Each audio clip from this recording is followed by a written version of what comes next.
So there is Okay, life. I, There's life within the sun. On being a living testament. And before we go into this other problem, I want to bring up the fact that it's actually 5 years to almost a week that Stephen had a life changing experience That is right. and Um, kind of reshaped a lot of his. 5 years since you got the bum up, the thumb up the bum. Yeah. yeah. The bum up the thumb. The thumb up the thumb. Well, either way. uh, Yeah, 5 years yeah. on Monday when I was had the aneurysm and was in the coma or came out of the coma. It was actually 5 years Saturday, and I woke up, we'll say 5 years Monday in Beaumont Hospital out of the coma, thinking I was still actually in Clamars. Wow. Um, but yeah, 5 years. Like It's been such a massive 5 years. So many changes. So many changes. But That's crazy. It's only been 5 years. yeah, You haven't made we such a done yeah. recovery. so much? We've done so much in them 5 years. It is crazy, and like there is a massive change. But like in the lead up to that happening, like were you under particular amounts of stress or whatever? That's why I'm able to give the advice about the job and the stress and whatnot. I suppose to tell the story from the beginning, I nearly have to go back like into my early 20s, like years before the aneurysm. Um, I was a bit of a wild buck, people say late teens, early 20s. Um, Ended up having kids, and I was always working, and I always had houses built, and I was building one house, and I would pay for another bigger house with that house, sell the house, build again, keep working. My expenses were massive, but yes, I was working hard and I had a great job and money was flowing in. This So is the it was boom. You're During the like boom. doing the boom. a walking, talking Celtic tiger. Yeah, exactly. Yeah. Exactly. I really was at a very young age. Like this, Yeah. I had my first house when I was 21, like my first own house at 21. Like, I mean, it was crazy. But I was working every hour God sent me as well. And then I suppose drinking, as we were saying earlier on, we've lived the experiences. I was doing both. I was working hard. Um, I had kids on the way, or a kid on the way. I was still, but that didn't stop me from drinking at the weekend. I was doing it all. I was stressing out, and this was going on for years. And then I had two kids, and then the work was still coming in, the money was flowing in, but yet the expenses were getting wilder, and the cars were getting better. But I had to work harder for that car, and this sort of thing. So it kept on going on until then the bust happened, and of course, it all sort of went tits up. And that of course was stressful as well. So it got to the point where I was so stressed that on top of me trying to work hard, I was also panicking and being anxious about getting these bills paid and whatnot. So at 28, my actual heart gave out. Um, it is true stress. It literally had over a But couple you of had a heart weeks. attack, basically. Yeah, basically like a slow heart attack. My heart had stopped to about 12 to 14% of output, whatever that means. Um, but I remember them telling me in ICU that's bad. But I went to the doctor eventually. I went to the doctor a couple of times, and the doctor didn't know exactly what was going wrong. He thought it was the flu. It was blah blah blah. And then I went to a different doctor. Well, the same surgery, but it just happened to be a different doctor on the stay. She checked me out. She said, "You're literally having a heart attack as we speak. You're not leaving the surgery until an ambulance comes for you." So I said, "Listen," I said, "I'll be quicker getting a lift from the girl I was with at the time. She was a nurse." So she said, "If she's a nurse, she knows what she's doing, and she'll bring me over." She took my blood pressure. It was 240 over 160, which was a crazy, crazy blood pressure. Like, I mean, I should have been having a stroke.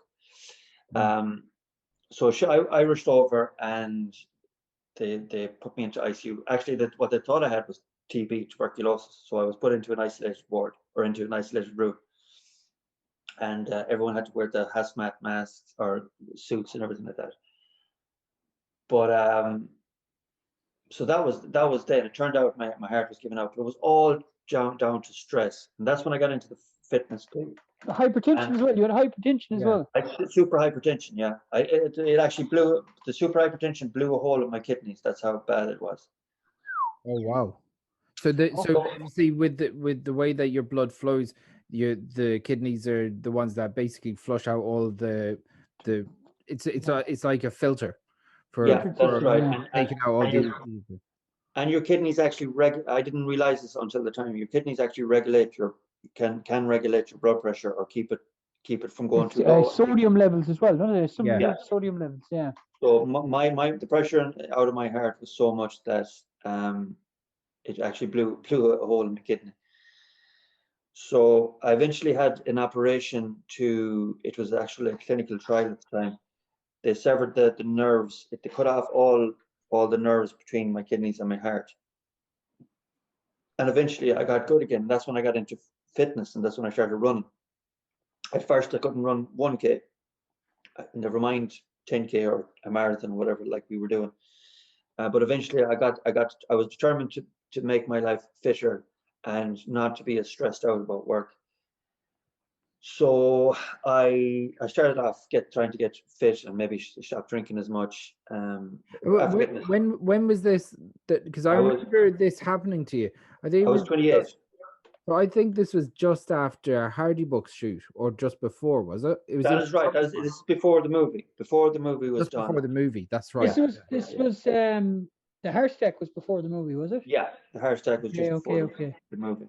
Because I remember it being the summertime when that happened. You were in Castlebar. Yeah. So, like, I missed out on the movie because of it, and so that was fine. I mean, after getting a shock like that, obviously, you're going to shock yourself into try and change things, and I did, I kept it. I kept getting fitter and fitter, and then suddenly I was up to 3 and 5K, and I got out of the relationship I was in at the time, and then I got myself into another relationship. But after about a year, I sort of started to like get into that routine of working every hour God sends, trying to keep this relationship going, which was fantastic at the time. Trying to keep the kids. I had 4 kids by this stage. Trying to keep them happy, trying to keep my family happy. I had so many different angles. I was living in Kilmaris. My kids were down in Swinford or further away. But I was still wanted to be a good father as well. I wanted to be good at work, and also I wanted like to have a good lifestyle as well. So this was all, it was all getting very, I was getting very little sleep. Intense, like. Very tense, yeah. And I was trying to keep all the bills paid again. Eventually, I'd let myself get into this thing where I started to acquire materials and bigger cars again, and buying fancy holidays and buying fancy presents and whatnot. I fell back into the same trap again until like one night. And also I was trying to keep fit. I was trying to keep fit and also trying to have a social life. I mean, I was doing everything. I was burning the candle at both ends, in the middle, everywhere. You were And burning the candle at both ends and blowtorching it in the middle. yeah, exactly. I really was. And eventually, then one night, what happened was the girl I was living with at the time. She went to a family funeral down in Cork, and instead of going out that night, it was actually Easter Saturday. So maybe it was because I was working the next day, or because it was the pubs are closed on Easter Sunday anyway. So I don't know if they close at 12 o'clock. I don't think they do. But anyway, the reason I had been working, and I'd done a 10K the day before, and then I went working the next day. I was wrecked. But the lads wanted to meet up anyway, and I said, "Listen, lads, come over." I said, "We've a big screen television. We'll watch something." So we got a couple of cans, and the boys brought over whatever they were having. But I remember after a couple of drinks, I just got so tired, and I said, "Listen, lads, you belt ahead. I'm not going to be able to stick it much longer." I said, "I'm just going to have a nap and see how I feel after a while." So I went up to bed, and the rest is gone from my memory. But as it happened, they heard me coming back down the stairs, and they said I got to nearly the bottom of the stairs, and when my eyes just closed and my hands just dropped, and I just fell forward. and just was out cold. So one of the lads thought that it was just that I fell, but one of the lads in the had just after doing a first aid course, and he knew that there was something that was just, this wasn't just a normal fall, and he rang the ambulance, and the ambulance just happened to be in Tuam, and it was on its way down past Claremorris on its way to Castlebar. Now, as it turned out as well, that one of the people on the ambulance was actually a cousin of mine, but she couldn't pretend to be. Apparently, you're not allowed. I think you're not allowed. Yeah, on a relation or whatever. But they brought me over to Castlebar, and Castlebar basically had given up on me. I was that far gone that the Castlebar rang my family, rang the priest. The priest had been there, giving me my last rites.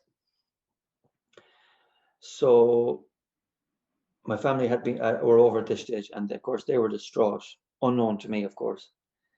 When Beaumont sent an email, they must have got an X-ray off me, and Castlebar sent it up and said, Beaumont said, send him up, and we see what we can do. There might be some hope to save him. Of course, I was put in the ambulance and straight up, quickly followed by my mother and sister and family members. So went up to Beaumont, and the next thing, like, this is all unknown to me. I mean, I'm out for the cold. I think I'm still in bed in Claremorris asleep, flashed out asleep. And you went up and you got surgery straight away on your brain. Like straight away by a genius surgeon called Daniel Rawlock. I owe him and the nurses and all the doctors and the staff in Beaumont probably my life, and of course Castlebar as well, but definitely, and the ambulance drivers. But definitely. And the lad that rang the ambulance. And the lad that rang the ambulance, yeah, had the good sense to ring the ambulance, because in 2 minutes they could have thrown me on the chair and thought, just let me sleep it off. Yeah, because that's what you think you do. Like, that's what you normally, you know. But like, if you go back just before you go to get into, what happened in Beaumont and, your progression to move back down to Castlebar and all that kind of crack, right?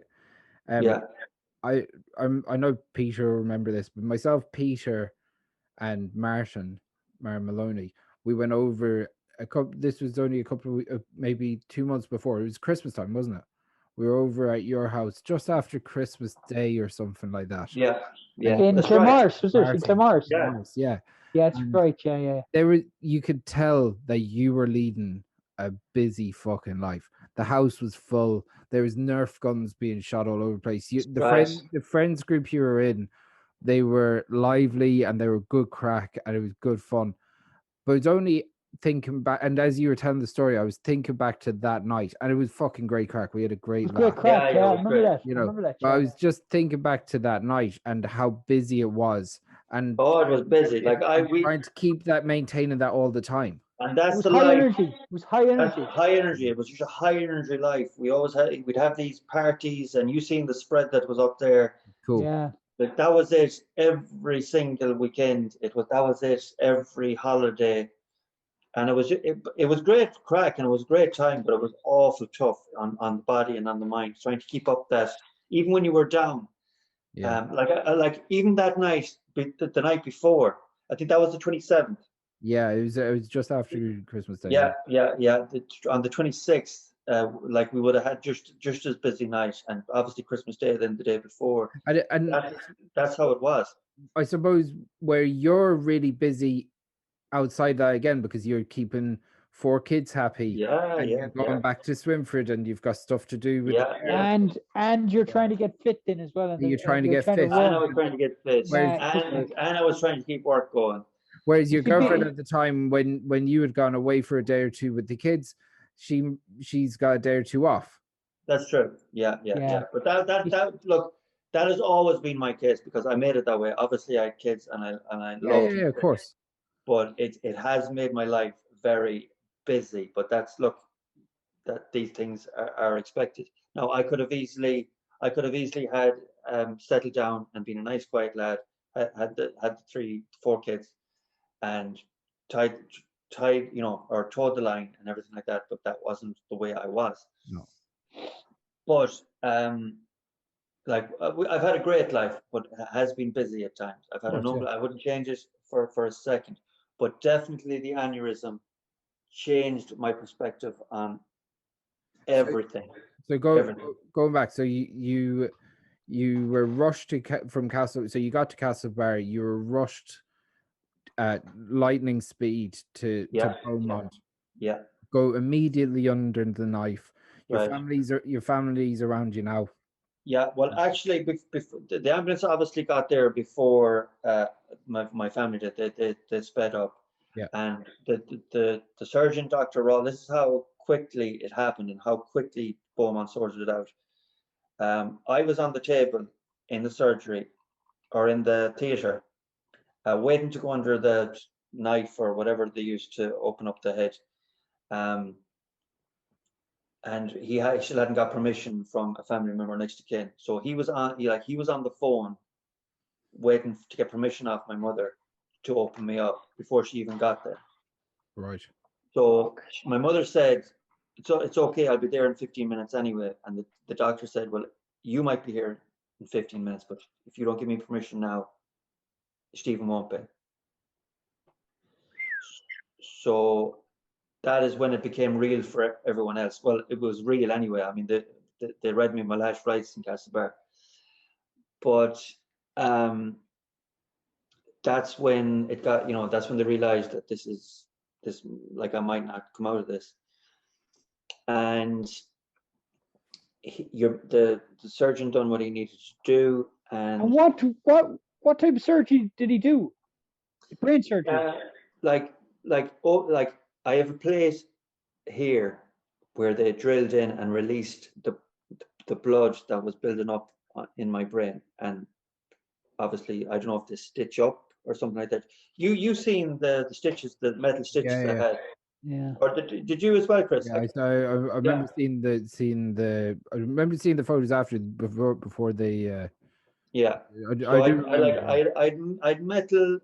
I'd 67 metal stitches just holding in this part here, where they just went in and just drained the blood out of my brain.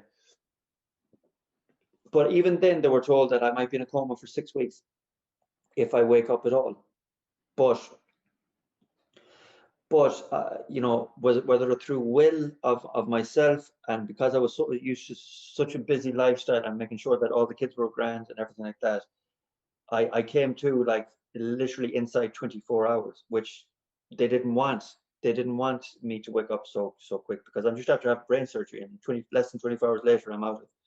Like, so they put me back into a coma. Right. Yeah. But about 36 hours later, I came to, and I remember having loads of tubes down my mouth, and I was so thirsty. But I remember my family, my girlfriend and my family are in the same area, in the same room. There was 3 or 4 of them. There was more of them out in the waiting room. So I wake up and come to, and my mother and my sister Charlene are all around there, and I'm like, what the fuck is everyone doing in my room? You thought you were in your bedroom. Of course I did. I was like, what the hell is going on? What are you all doing sat around my bed? Fuck. So eventually they explained what had happened, but even when they explained it and I accepted it, every so often I drift back in. I was thinking to myself, well, what are you doing in Claremorris?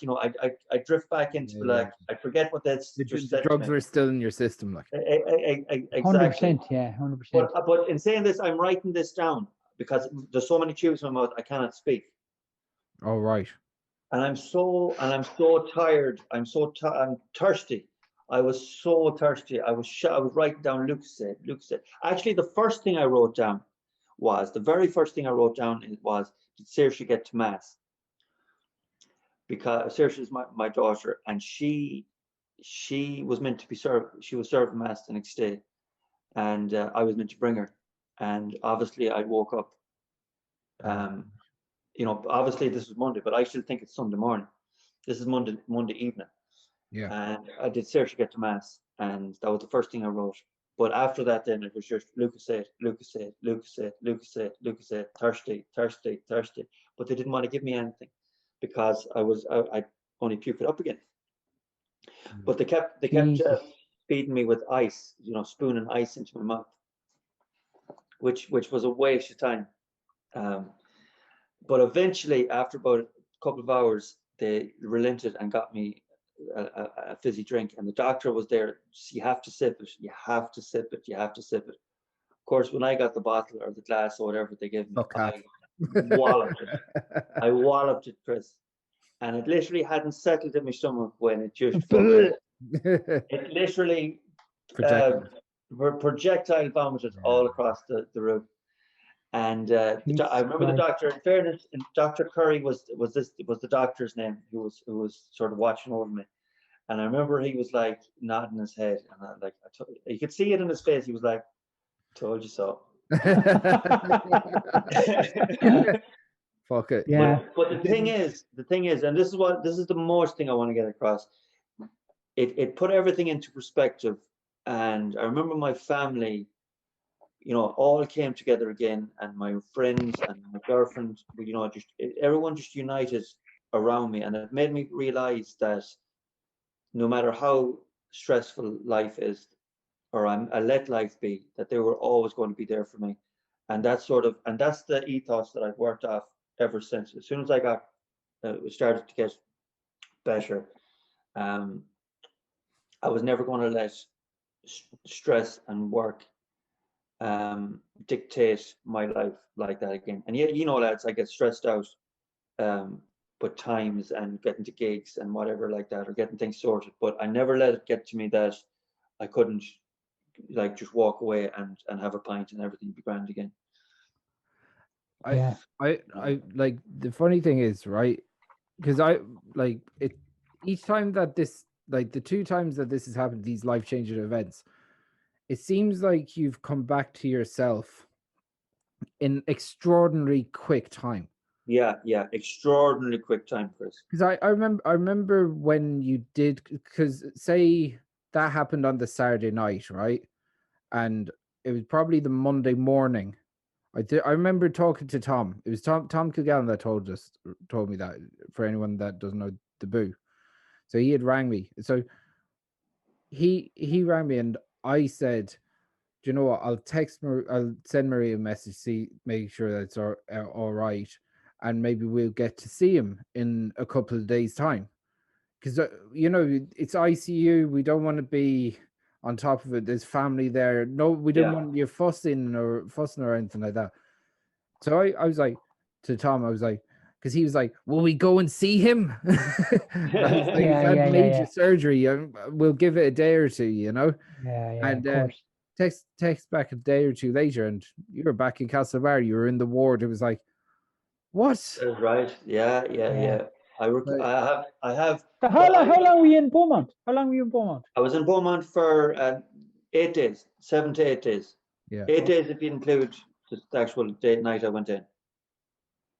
So that was incredible. Like my family were told that I have so many different stories, but I could literally go on for hours about what, even the few days I spent in Beaumont, and even I'm not a religious person, but I could feel people's prayers and good wishes. I really could.